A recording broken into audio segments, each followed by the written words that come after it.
فأشارت إليه. قالوا كيف نكلم من كان في المهد صبيا.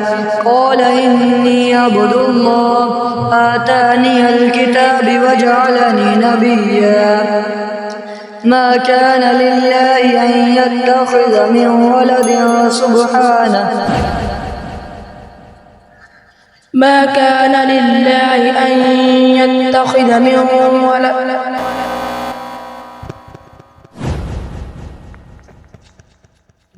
ما كان لله أن يتخذ من ولد سبحانه إذا قضى أمرا فإنما يقول له كن فيكون وإن الله ربي وربكم فاعبدوه هذا صراط مستقيم.